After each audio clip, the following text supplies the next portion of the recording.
Ang mabuting balita mula sa langit sa araw na ito. Aleluya, aleluya! Araw ngayong gawa ng Diyos, magdiwang tayo ng lubos, purihin ang manunubos. Aleluya, aleluya! Ang mabuting balita ng Panginoon ayon kay San Juan. Pinupuri ka namin, Panginoong Hesukristo. Noong panahong iyon, si Maria'y nakatayong umiiyak sa labas ng libingan. Yumuko siya at tumingin sa loob. May nakita siyang dalawang anghel na nakaupo sa pinaglagyan ng bangkay ni Jesus. Ang isa'y sa gawing ulunan at ang isa namay sa paanan. Tinanong nila si Maria, "Ale, bakit kayo umiiyak?" Sumagot siya, "Kinuha po nila ang aking Panginoon at hindi ko alam kung saan dinala."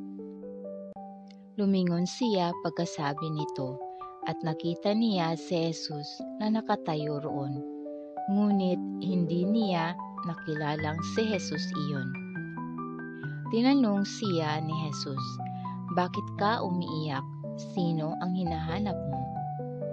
Akala ni Maria'y siya ang tagapag-alaga ng halamanan, kaya't sinabi niya, "Ginoo, kung kayo po ang kumuha sa kanya, ituro ninyo sa akin kung saan ninyo dinala at kukunin ko." "Maria," ani Jesus.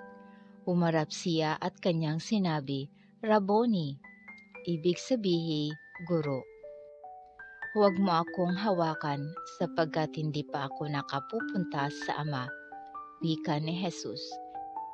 "Sa halip, pumunta ka sa aking mga kapatid at sabihin mong, aakyat ako sa aking Ama at inyong Ama, sa aking Diyos at inyong Diyos."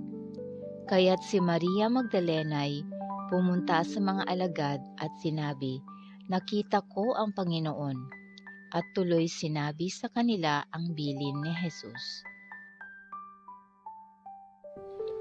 Ito ang mabuting balita ng ating kaligtasan.